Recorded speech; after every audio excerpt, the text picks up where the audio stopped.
Welcome back to another day of rebuilding my playing. Yesterday was such a fun practice session. I've been super eager to get back into the chair today so I can continue exploring the benefits of kind of muscle confusion in my own practice. It was so fun to watch myself respond to the experience of just doing my thirds and fourths in a different pattern.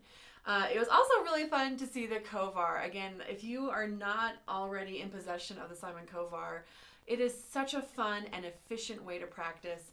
As I've been thinking about dealing with my own injury, I was just listening to a podcast about performance health and injury.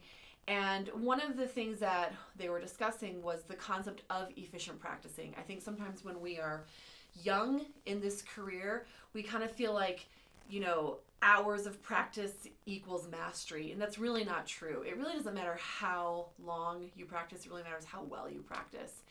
And something that I've learned over the years is I can no longer do the 3-4 hour marathon practice sessions that I used to do in undergrad, especially when you become a parent and have a career. The demands on your time are considerable. And so learning how to take even just 1 hour and make it extremely productive is absolutely essential. So for today's practice session, I think I just kind of want to play, I want to stop monologuing. Something that was concerning to me about yesterday's practice video as I was editing and reviewing and listening was my tone. And clearly I'm confronting a lot of different fundamental issues that I need to readdress, realizing how unengaged my core, my abdomen, my diaphragm, whatever you want to use to express this part of your body. I'm realizing that part of getting this engaged will also help to alleviate pressure here and in general free up my tone overall.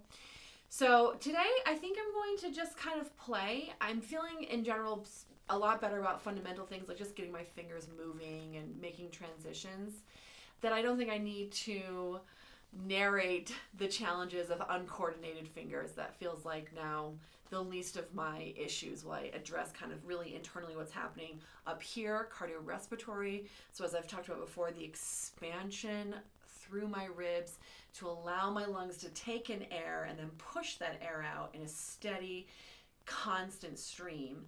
That's a huge underlying issue. And now also realizing how really weak my core has become below that. So I'm looking at really, the bulk of my body not functioning correctly. And it's just going to take mindfulness and strength to do this correctly without creating more injuries in the process. So something that I also was thinking about last night as I watched the video was how fun it is to put everything out on the table and really look at what I'm doing and why I'm doing it, and really reassess if my concepts are flawed. Have I been teaching them in a flawed manner, and am I also using them in my own flawed manner? So really exciting. I love this process. I've been reminded in the past 7 days, this is day 8, how much I love practicing and how much I miss it. It's amazing if I'm truly honest. The last time I have done 8 days of practice in a row, it's probably years ago at this point. Definitely not since I've started working in higher ed. Certainly not in the last 4 years. So it just feels so good to come back to something that feels fundamentally true to who I am, which is just to be in the practice room, playing, listening, evaluating, and then fixing. And it's definitely something I've gotten really far away from. So let's get into it.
So that was really interesting. My goal for that was really just to focus on trying to free up my body to allow my ribs to expand and let my lungs truly fill with as much air as possible. And I could really tell on the bottom octave long tones, I was getting about 10 to 12 beats through the exercise before having to stop and then start at the loud side and just work the diminuendo. So I feel like capacity is improving, but not control. And I'm definitely realizing I have to really pull out some resource materials and remind myself, how do I properly engage my core to aid in creating a really, really steady tone. And I also really want to go back into my resource materials again and think about what is the role of my embouchure and lip pressure. And I guess I'm just realizing as I sit here, I feel like I have found holes in my own thinking, and so I need to go back to all those great books that we have. You can go on my website and look at my favorite pedagogical resources. Those are my reference materials that I go back to over and over again. And the nice thing is that when I read them this time, I'm coming in from such a deficit that it really is going to force me to evaluate those principles and concepts as they're written and see, well, do they stand and work within my own playing?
play my scales, starting in the key of A and working down chromatically through the keys.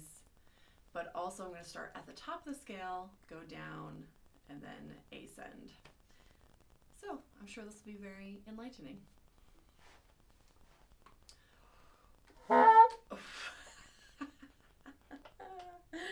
Already learned something.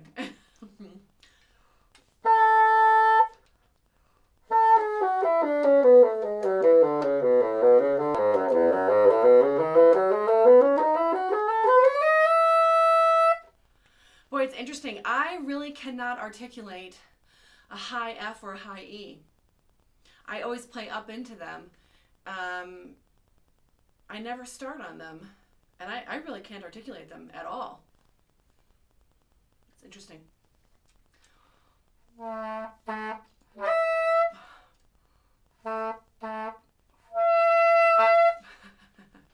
can't if I put my teeth on the reed.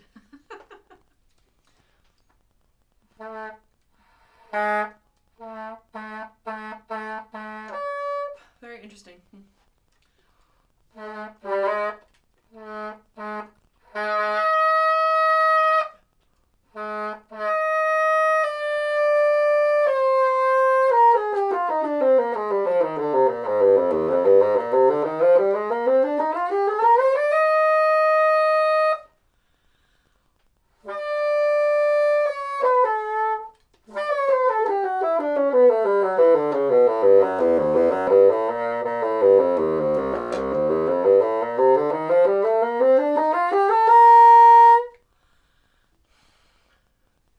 Very interesting.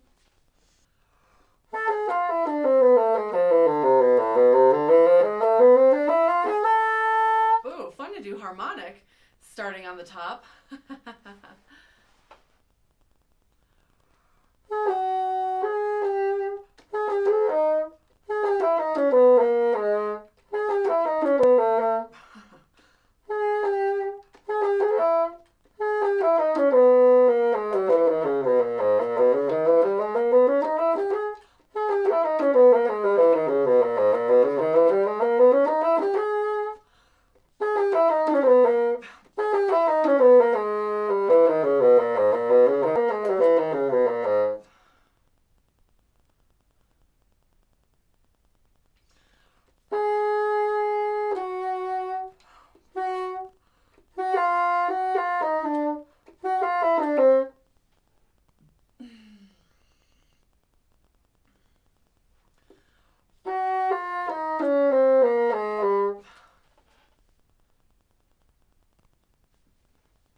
I am playing G flat harmonic minor, which I like to think in F sharp. Okay, yes. What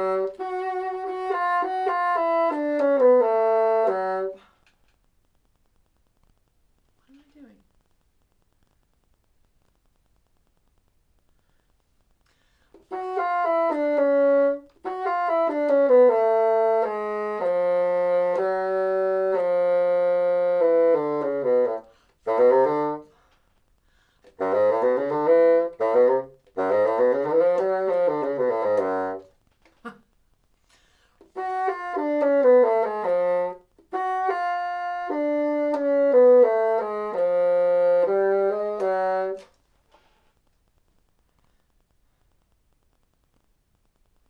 I think I've been doing all these scales wrong.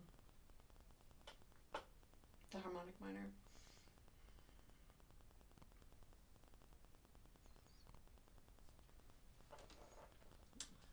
I need to start over.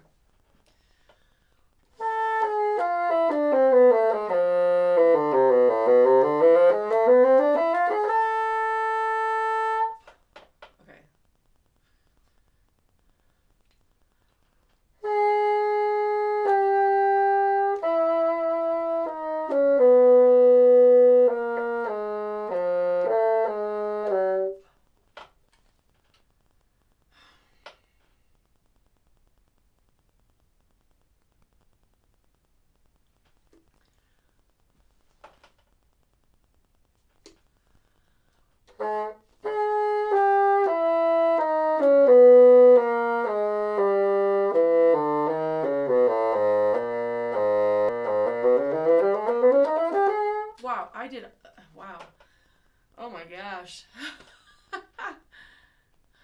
Okay.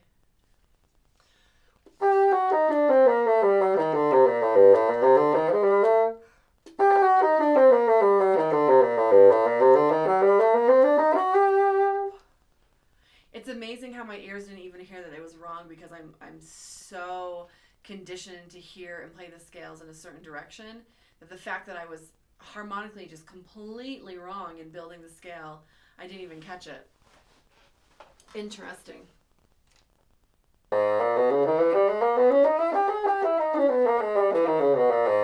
Wow, that was insane how hard it was for my brain to get through G sharp, harmonic minor, not G sharp, F sharp, or G flat, however you like to think of it.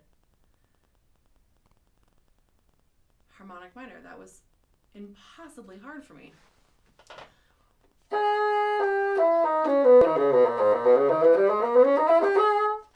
Wow. All right. Except up the octave.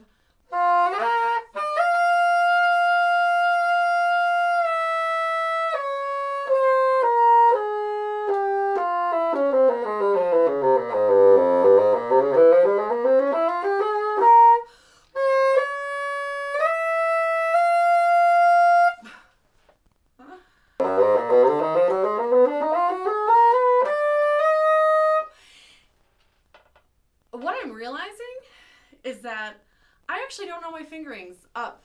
I am struggling to remember where my E is and my E flat is. Yeah, I am just playing the wrong keys. Now, I am going to make a bit of an excuse, because I've been playing on this moussemon and then a Fox 201, and the high F, E flat cluster is built completely different on each bassoon. And I will say that I have been going back and forth between the instruments pretty consistently, which is an excuse, but also an indicator that I haven't taken enough time on this instrument to actually learn these clusters. And so having to start the scales up here, I'm just lost. Like, which is E natural, which is E flat. So that's really interesting.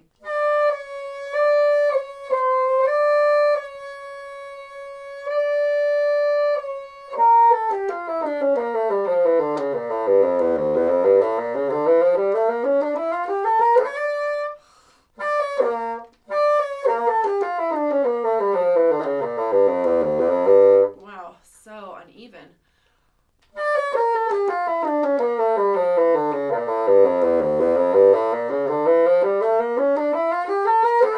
Interesting. I haven't been doing this with the metronome either, which is probably bad news. I'm going to slow back. I'm going to go back to 60.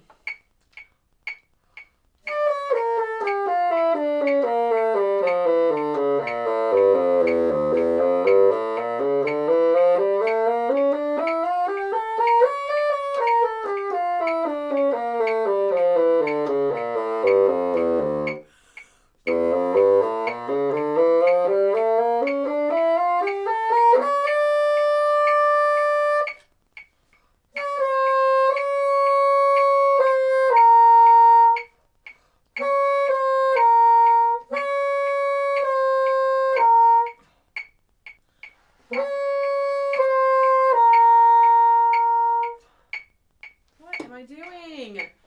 Seriously, what? Let's be sure. A.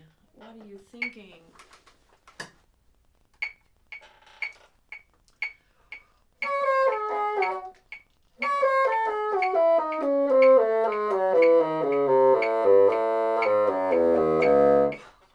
Gosh.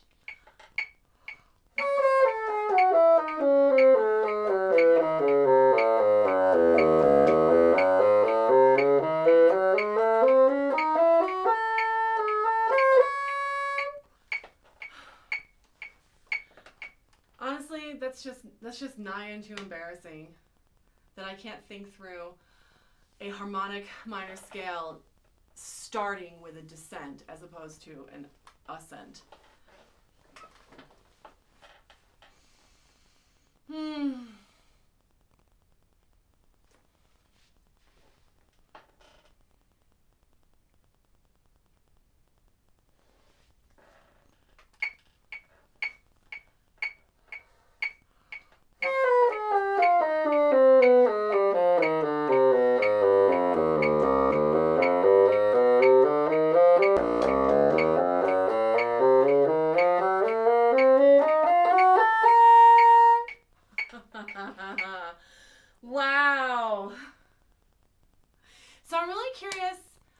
happened to me, I'm about to do melodic. And melodic, of course, is completely determined by ascending versus descending. So theoretically, it shouldn't make a difference that I'm starting on the descending side because it's melodic. So it'll be interesting now to see how my brain processes this. Let's begin.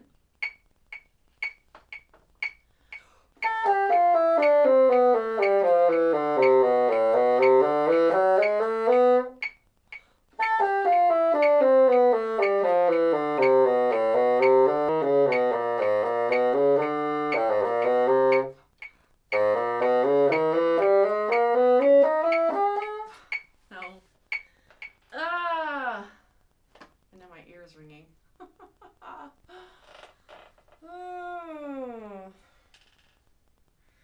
Well, this is just going to be a painful practice session all around.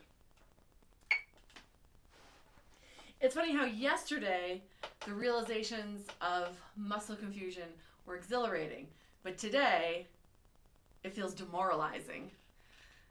I don't understand why yesterday it was so fun to feel the newness of a break in routine, and today I really just want to put my bassoon down and stop practicing.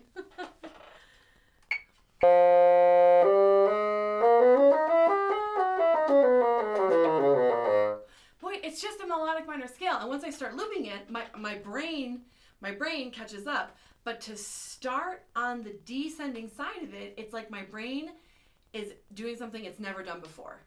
And it's so funny because if I go right into a loop, it finds it and it can play descending perfectly. But to start on the descending side is sending my brain searching for new connections. Fascinating.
Tune.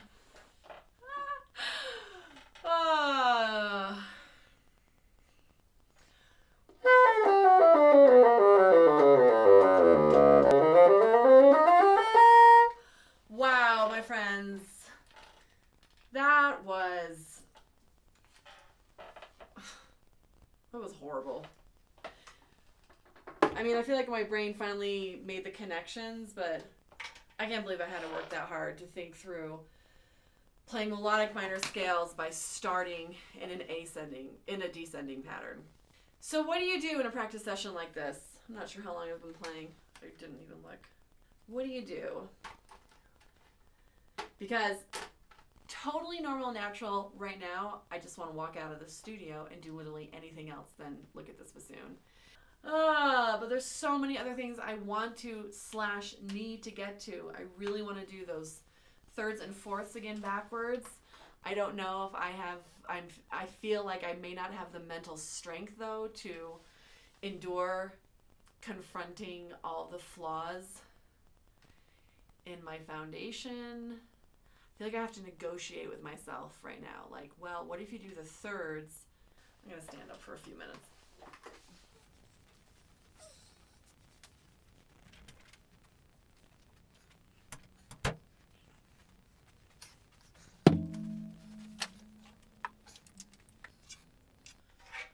Okay, got a drink. I'm going to do my thirds.